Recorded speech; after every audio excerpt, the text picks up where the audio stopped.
Hey everyone, Boomsie here with the Gunpla Network. Today we're going to take a look and review the high-grade Iron-Bladed Orphans Gundam Marchosias. Now this video is made possible thanks to our fine sponsors over at HobbyLink Japan, the world's largest online shop for hobby, toys, tools, and everything in between. With the option of a private personal warehouse as well as a currency filter and worldwide shipping, and they have so much more to offer. I mean, really, they got a lot to offer on their website. So if you're interested in this kit or any others, be sure to check out their link in the description below. Alright, so we're gonna go ahead and move into the articulation. Now before that, I did want to mention that this kit is straight out of the box, no extra gimmicks, no modifications, no nothing, just straight out with the stickers that were provided, which the giant sticker sheet is here. And I heard a lot of people complaining about this color correction with IBO. There are a lot of IBO kits that have even larger sticker sheets. Hey Danik, you mind rolling the footage there for the runners and the stickers for some of those IBO kits? So, we got that out of the way. Let's go ahead and start some articulation.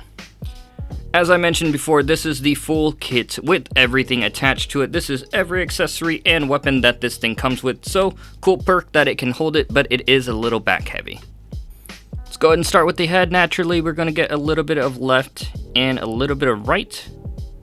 So you can get like a little bit of wiggle. Now the parts here on the side will stop the head from turning. If you want to get like a harder look, you're going to have to either rip the head off and put it back down, or just kind of force it to move, which is really dangerous, by the way. There you can see the eye lens foil sticker. It doesn't look too bad. It actually looks pretty good. Now I can't say the same for the stickers on the horns. Even with the slight movement and everything like that, those foil stickers just love to pop off. And look, there's like a little piece of cat hair. There is another lens sticker here. And I finally found out what this Easter color is called. It's called Thistle, or something lavender. So we're still gonna go with Easter. But this little Easter sticker here on the crest is okay. From a distance, if you have this on the shelf, you can barely notice that those are stickers. Like, you're probably gonna be further than this, but you can barely notice that those are stickers at all. It's when you get, oh, lost the arm. It's when you get like super duper close here that you're gonna see that. Now with the shoulder, you are gonna get a little bit of movement. It is kind of loose. You will have an option to kind of move it forward and back. Here's another shot of that. And again, these red foil color correcting stickers really don't stay on. They like to come off around the edges, so you're better to paint this one. This piece moves up. And this armor piece as well. There we go. Which you can see there, you're going to get that normal IBO frame movement for the arm. The bend at the elbow, really good. You're going to get a little bit more than 90 degrees, but nothing too special. Wrist is also going to have your standard kind of high-grade articulation. Again, those red foil stickers, they just like to get pretty damaged. There's a really noticeable seam line here on the arm, so if you paint this and get that smoothed out, it should look pretty good. Now, the arm rotation will get blocked by these giant side skirts. These things don't stay on very well anyway, so we're going to move that out of the way so I can show the articulation here. You will get a full 360 rotation there, as well as your arm swivel. So really not too bad on the arms. As you can see, those side skirt pieces are held on by a ball peg. That's not great. It's a very shallow hole as well on the side skirts, and this ball peg here is not enough stability to hold this thing together. You will notice that in a lot of the poses that I have it in, it's like leaning back, but I'm trying to make it look as normal as possible.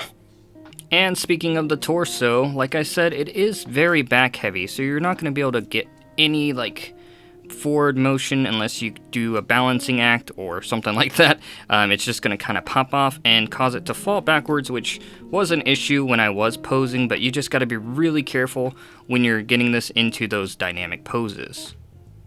You are able to get a left and right as well as a 360 degree turn, but that's going to rip everything off and he's just going to go flying into space.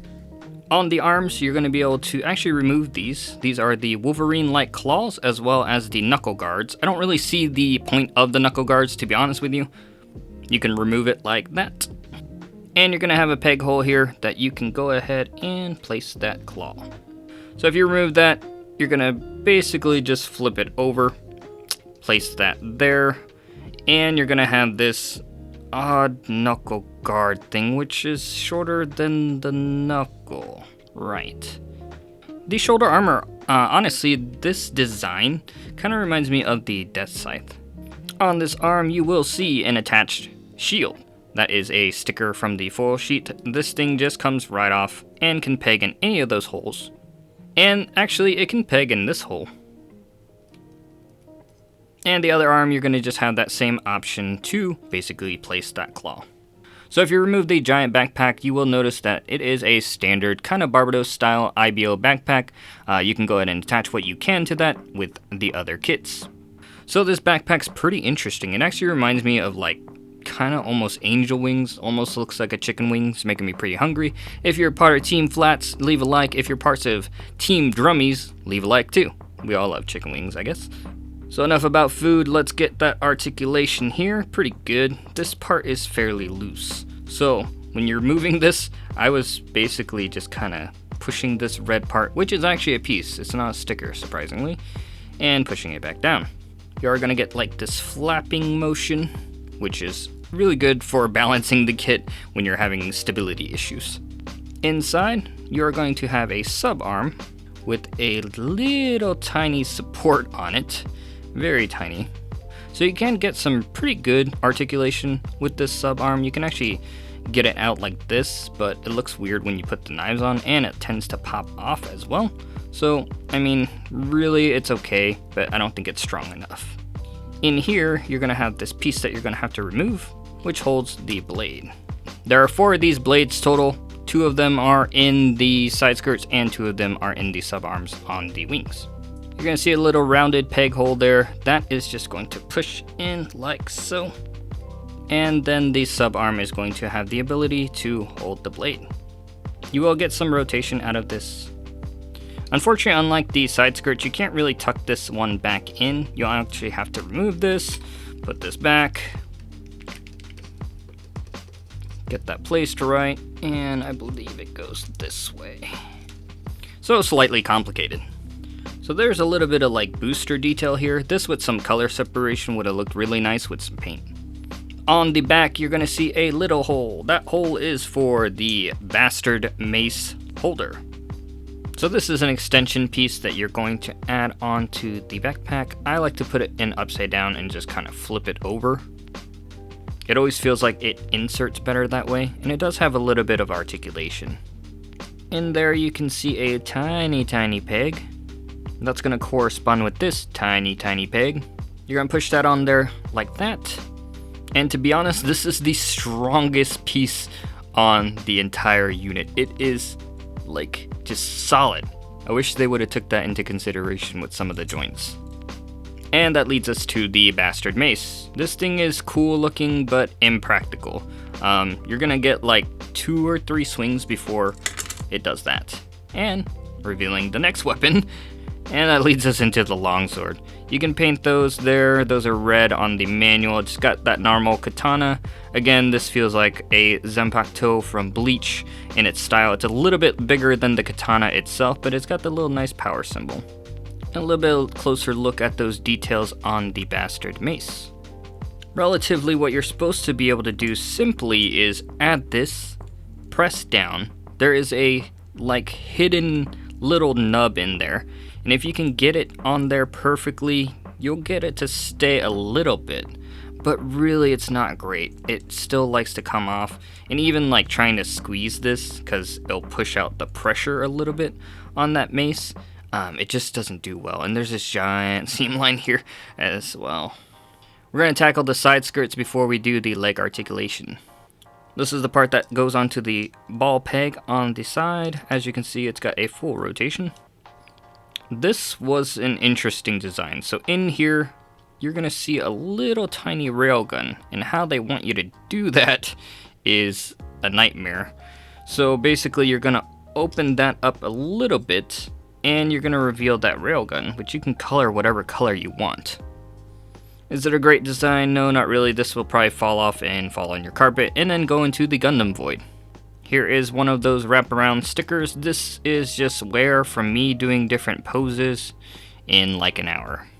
You can see they try to add some panel line detail, and I got it to fit fairly well. It's a little short on this side, but it matched perfectly on this side, which is a normal problem with stickers like that wrap all the way around. The Flores had some really awful ones as well. You are going to be able to pop this open, and unfortunately this ball's not very secure. You can push it back in, and you're going to be able to move like this. Flipping out the blade, you're going to see this little tiny sub arm, which has some little bit of rotation. Sorry, it's really small. And what you're going to be able to do is add the blade there and get to shanking. One of the nice things about this sub arm versus the other ones on the wings, which I wish they would have just went with the same design. These ones actually are fairly strong, and you can get like really good angles with that blade. It kind of matches like the angle of the arm itself, so that's really nice. Normally those hips don't lie, but these ball joints here on these hips, they are definitely a problem. The stickers, as you can see, are peeling off completely. The power symbol here actually blends in pretty well. The front skirt is, it's okay. You're gonna have to like pull really hard to get it kind of moving, and if you have the side skirts on, this hits everything that's there, like the body, the side skirts. There's a lot of part collision going on. And let's see how it does on the stanky leg. Hey, Marchosias can get down. Kick up to the front. Now that's going to be limited if you don't move that front skirt. Kick to the back, blocked because this does not move. The bend at the knee, you're going to get a little bit of a bend. There's like a double bend that you're going to feel. You can't really see it, but you'll see what I'm talking about. It's like boom, boom. These red pieces were interesting to me because I couldn't for the life of me figure out what they were for, other than maybe like if the Marchosias is just like knee sliding through, you know, the ground, or if it has like a mobile armor form or something. I have no idea. I have no idea what those are for, but they're actually red and they're not stickers, so that's good. So if you can get it out of that locking mechanism, you are able to get like a full tiger knee. Foot does go back and forth, side to side. You can't really get a full swivel, not that you really need to. The armor does block that. Really nice toe tuck. I like the design and the angle of this. It makes it very fierce looking when it's jumping or dashing forward. And some nice detail there. I really like these Prada heels that you got, Marchosias. A little bit of thruster detail on the back with some dust guards. Really heavy seam line there for that. Splits wise, it did feel a little bit dangerous to pull these up, mostly because of these armor pieces that are kind of interjecting, and it's on that same kind of peg. So once you move the center, you're basically moving both sides in that weird motion.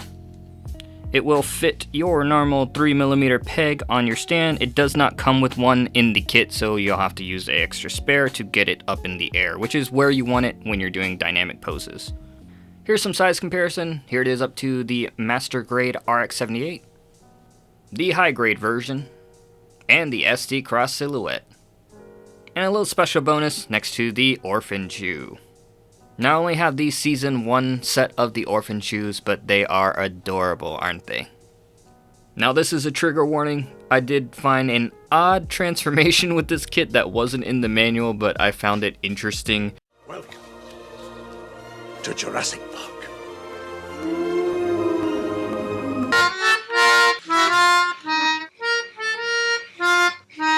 This monstrosity, abomination, mobile suit armor Marchosias thing that I made, I am sorry to the community, but not really. If you want to put it in this pose and tag me on Instagram, I would absolutely love it. Let me see those articulations and see if you have as much of a frustrating time as I did trying to get it in this stupid pose. So what do I think about the high-grade Iron-Blooded Orphans Gundam Marchosias? Well, there's a lot of negativity buzzing around this kit, and I will stand while it's not perfect. I still really enjoyed the overall build. Just straight out of the box, it may be rage inducing to some when you're trying to pose it because it is a little back heavy, but with a little bit of handling time and minor modification, possibly some paint, you can really bring it out on the kit. Another thing I enjoyed was there wasn't a lot of waste left over in the runners. There was only 2 pieces and it looked like it was like a frame part for the old shoulder style. Color separation was so-so. Those foil stickers are coming right off after this review, that's a guarantee. And I have some plans for a rather interesting color scheme that may involve Easter. I noticed a lot of people had some problems posing it, even stating that they couldn't pose it while standing. My advice to you would be to basically remove that part that you're posing, whether it's the leg or the arm, get it into the position that you want, balance it out, and hold on to the middle so you can figure out the equilibrium of it, and then you'll be able to get it like so. I actually have a shot of it here if Danik wants to put that up, of it spinning around on 1 foot. Yes, 1 foot. I wanted to prove that any Gundam can do anything. So I put it on 1 foot, got it to spin around. I left it spinning for like 10 solid minutes. I was jumping around the room doing my thing, so I found the perfect part for its balance. So there is some armor clashing that happens. My advice to you is just keep an eye out for those so that way they don't run into each other. As most of you know if you've been around in the channel, I am a huge fan of kits that can hold their entire arsenal. While it is a little back heavy, there is an actual trick that you can do with these side skirts. If you put them straight up like in the line art and put them in a little wedge underneath the backpack, you can actually get it to hold up that weight. Although I do love the look and design of this kit, I don't think it's going to get a MG release or a full mechanics version. If it is a full mechanics version, they may fix some of those minor issues with the stability on the back, but I guarantee you the color separation is still going to be an issue. And I will say this, I know it was supposed to be white on the box art, but I really like that Easter lavender thistle color, to be honest with you. It really grew on me and it looks good on the shelf. I was really surprised with the molding on this one. They got a lot of different layers and kind of like details inside of those nooks and crannies. So overall, if you're a huge IBO fan, I would definitely get the kit. But if not, if you're kind of looking at this and then maybe a little bit on the fence, I would say wait for it to go on sale and be prepared to make some minor modifications and possibly paint. Alright, that's it for the review. For me, this is Boomsie. Thank you all so much for watching. Don't forget to check out our sponsors for this video, HobbyLink Japan, and the link in the description below. Do all those YouTube things, like, comment, subscribe, hit that notification bell. Stay safe during this freaking pandemic, everybody. We love you so much. Hopefully, everyone is safe and, you know, not going stir crazy. So, if you got a backlog, if you don't have a backlog, feel free to join us on our Discord as well. We are all there just hanging out and being trapped inside of our homes. So that's it for me. This is Boomsie. Don't forget to keep building.